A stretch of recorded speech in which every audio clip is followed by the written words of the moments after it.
This week on The Communicators, a discussion about the federal government's role in establishing high-speed internet in the United States. Our guest is Larry Cohen, president of the Communications Workers of America.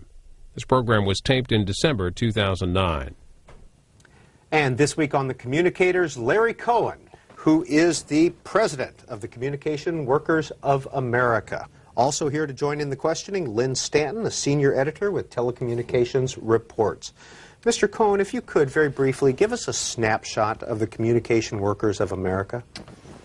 CWA, as we call it, is 700,000 women and men, most of whom work in the communications field. It could be broadcasting, it could be journalism, it could be the largest group works on networks. We also have several 100,000 retired members who remain active in many ways. So we're in every state. We're 10,000 in Canada, including the Canadian Broadcasting Company. Active members interested in their world. What sort of organizations or what companies do they work for? Do your members work for? About 1,000 different companies. Largest are companies like AT&T and General Electric and Verizon and Comcast and the New York Times and many of the newspapers, all the news agencies.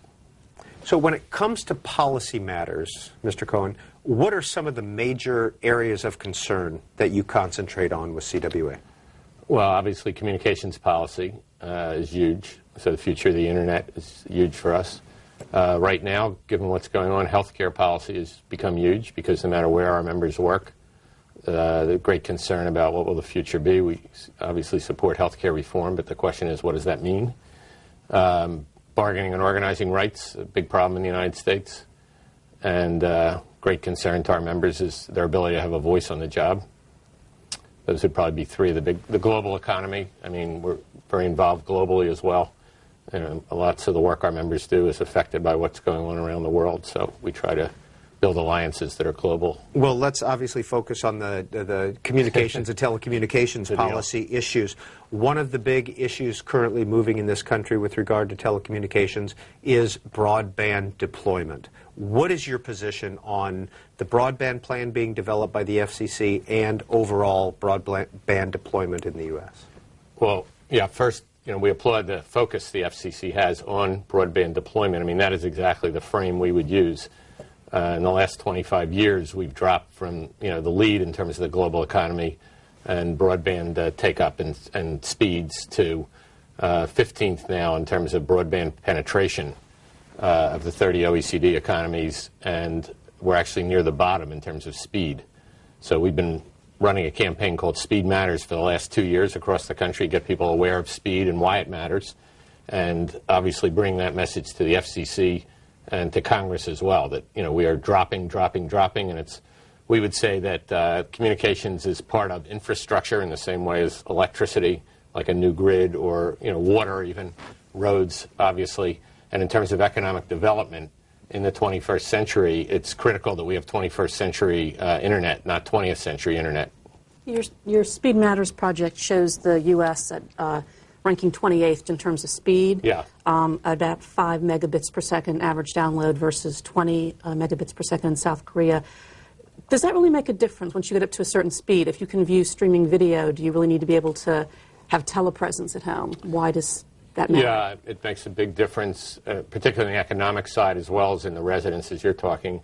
And also what we would stress is it's upstream and not just downstream. I mean, people want to be participants in the society. We talk about things like telemedicine and education, as well as a garage band practicing on their own. You need to be able to upstream speed matters as well as downstream. But there's lots of examples of why it matters. I mean, for a high def video connection, you need about 6 or 7 megs just for that. And again, we think of it in terms of entertainment as a major driver, but things like C-SPAN itself are not just entertainment. As we look forward to where we're headed, that's going to be the global standard. But more importantly than in the residence, it's also in the community.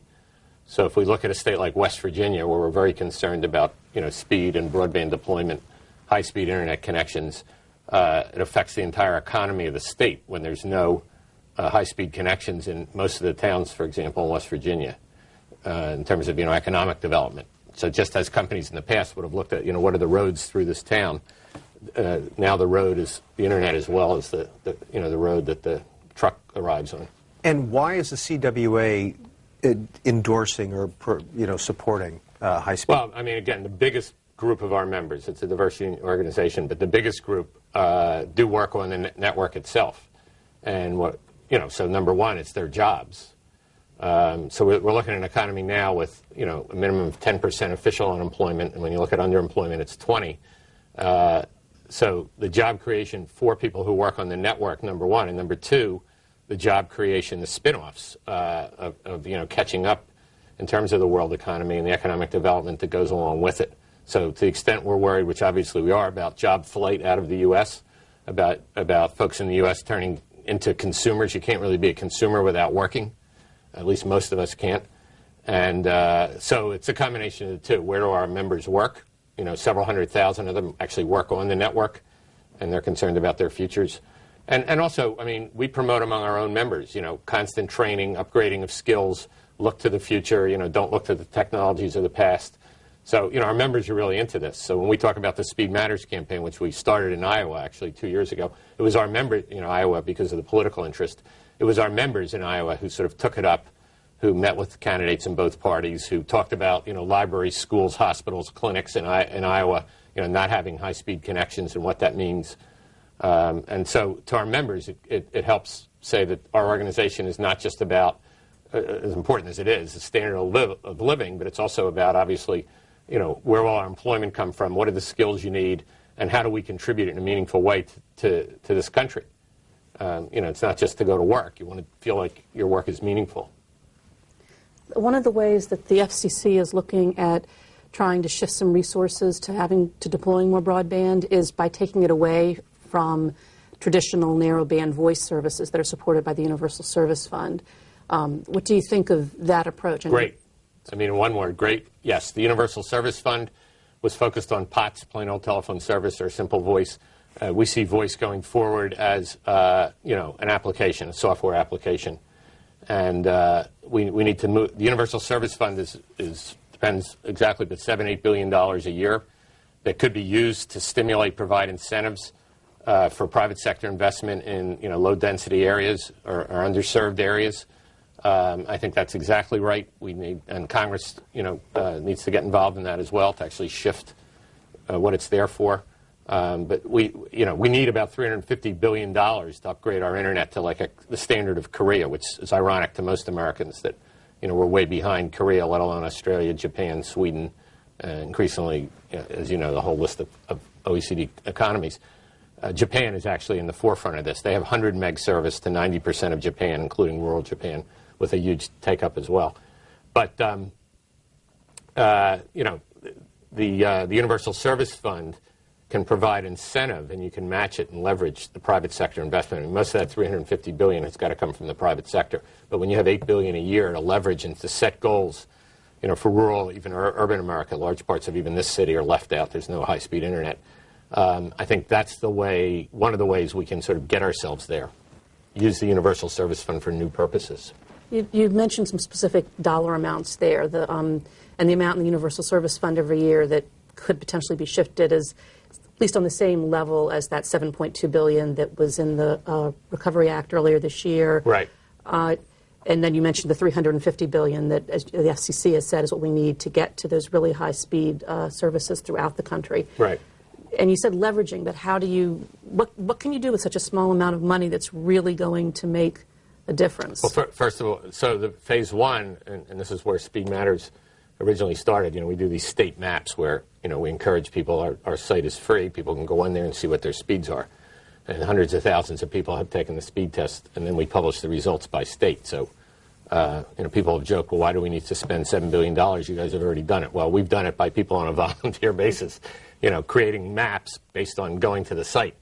But phase one of that, of the stimulus funds directed at broadband is going to provide better maps than, the maps I have in here, state by state. And that would then allow you to take the USF money and pinpoint it, just as USF funds were pinpointed, to provide services on the voice front in areas that weren't going to get them, just through normal market forces. So in a similar way, you would leverage those funds against the underserved areas, and then you would, essentially you would do some form of reverse auction kind of thing, pinpointing this is the speeds we want. I mean, a big thing that we're stressing is the speeds matter. We can't just use the word broadband. I mean, we pushed to get the FCC to raise the speed. They raised it to like 1 meg. I don't remember exactly where it sits right now, but it's around 1 meg in each direction. I mean, again, in Japan, the goal they set 5 years ago was 100 meg service across Japan. I mean, we need to aim higher. We need to set goals that keep us at pace with the rest of the world. And then I think we need to take whatever funds we have, right, whether it's the USF or stimulus money or whatever, and match it in some kind of way to get the private sector investment we need as well. Could you see an increase in the USF? You could do an increase in USF. I mean, USF is funded by all of us. So, right. we need to be open in about the level that. of. Yeah, well, I mean, to get more funding in USF, it means essentially it's an indirect tax on people who use telecom services. So, I mean, we're hesitant in a recession to sort of tax ourselves or advocate increased taxes. But I think the first thing is to map out, where we need to go, and then sort of do some version of an auction like they do for Spectrum. But this is an auction to get speed where we need it, and then match up public resources and other incentives. You could do accelerated depreciation. Again, that's really a tax expenditure, but somehow people are more comfortable with tax expenditures than budget expenditures.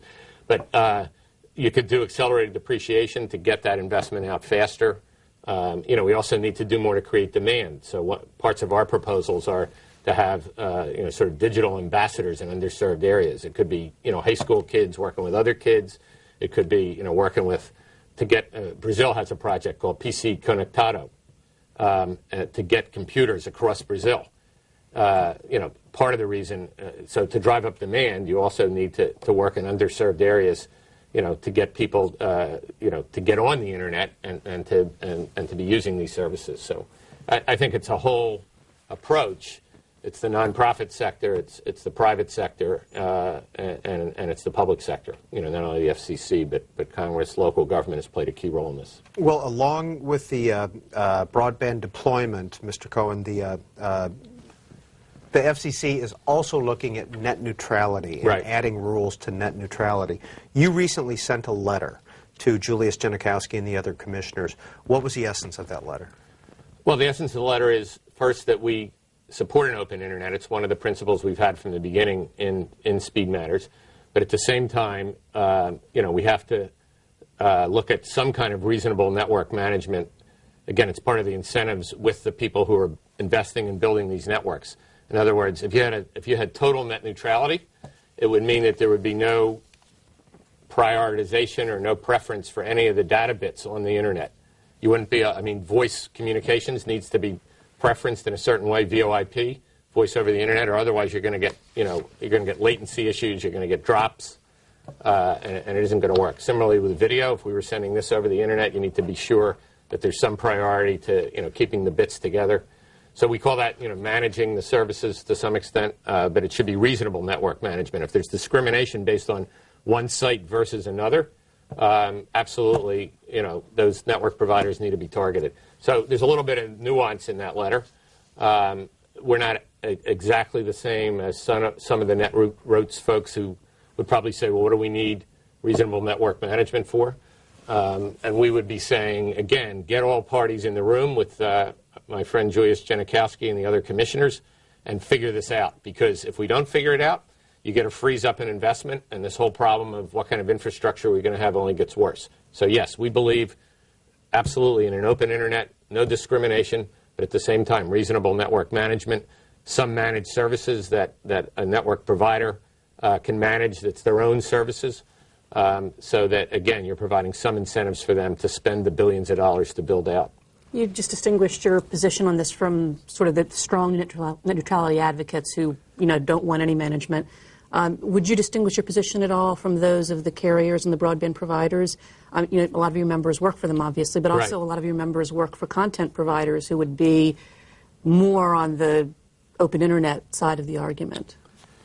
Yeah, again, we would distinguish ourselves in that, we think that the FCC does need to sort of police the open internet and make sure there's not any discrimination. There have been, very few examples, but there have been a couple. And yeah, we think there needs to be a cop there who is able to say when there's a complaint, hey, you screwed up, you're going to pay fines, there's going to be some penalty for that.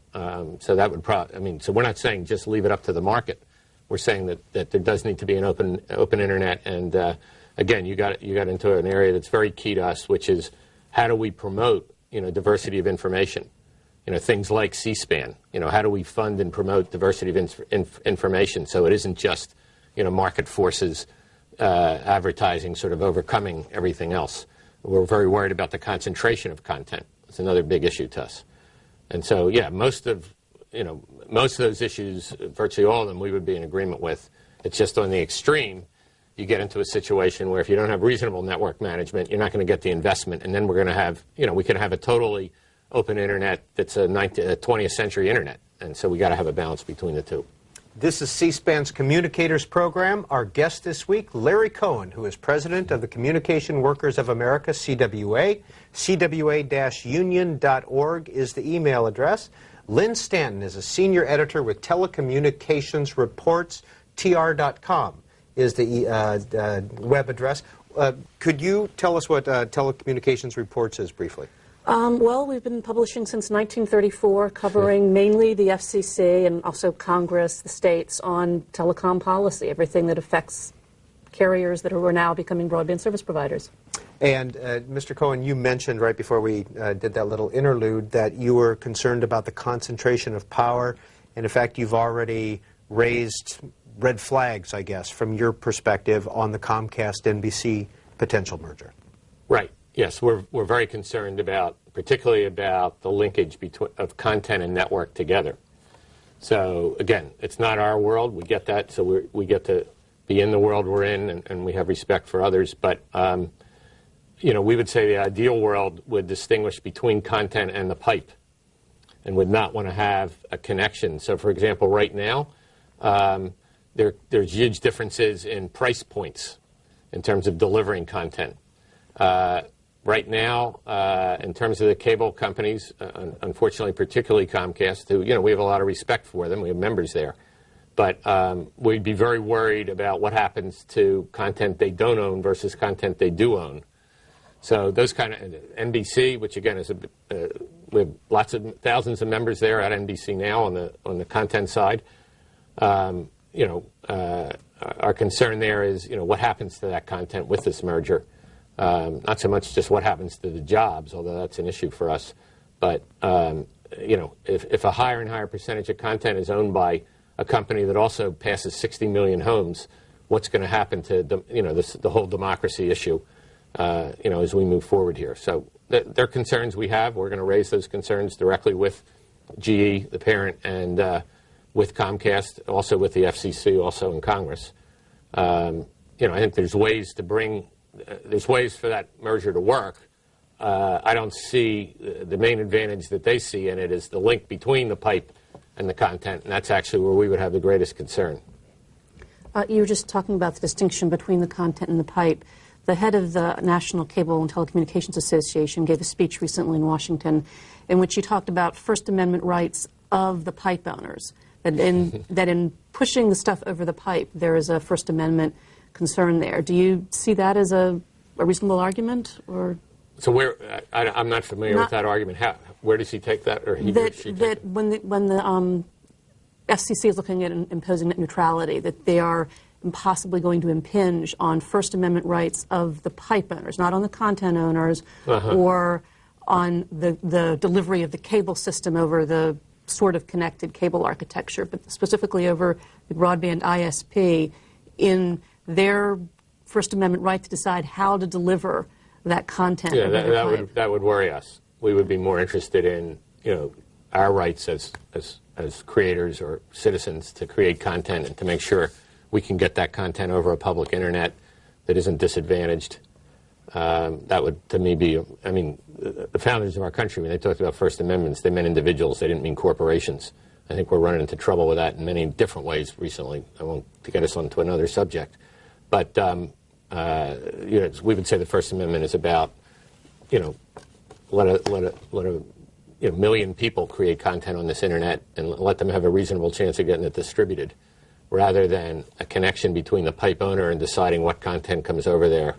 Again, I think there has to be some managed services to get them to invest. That's the system we have right now. You won't get the investment otherwise.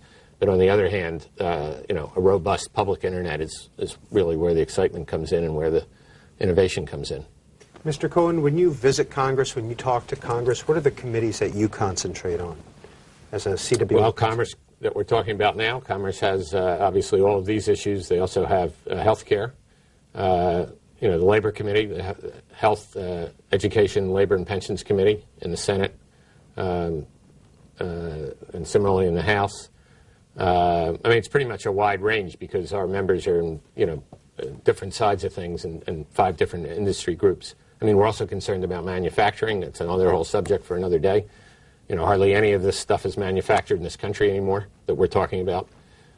We think we need a better trade policy. So, it's a wide range. We're concerned about services jobs being moved out of the country. It's not just services jobs. It's just, customer service, tech support. Lots of that is no longer done here, even though you think you're talking to somebody at, any of these companies. I hesitate to mention one without mentioning all the ones that are doing it. You're actually talking to somebody, the work's been not only contracted out, but it's in Asia instead of here. All those issues, so wide range of issues that we care about. The issues that we've been talking about here today would be way at the top, but, workers' rights is way at the top as well. Are we going to have bargaining rights in this country? We could do a similar ranking. Where do we stand in the OECD on people's rights to organize and bargain with their employers? We're near the bottom on that. Obviously, health care distribution, universal access to health care, we've dropped near the bottom on that. So, lots of concerns bring us to lots of members of Congress. How would you grade the current Congress and the current administration with regard to your issues? Yeah, I would say that as for the House, and I say this openly, best speaker ever. I'm a big fan of what the speaker's trying to do and all the people that work with her. I think there's, there is a genuine focus there on innovation. Our belief is, we need to move forward. We need to look at what's going on around the world that we can learn from, not simply think we're going to invent it here. The Senate, truthfully, we're concerned about the rules and how they operate. And, it's a challenge to have a democracy where now we're in a situation where every single thing needs 60% of the Senate to actually show up. Not just 60% of those who are there, but 60% to show up to even get a nomination through.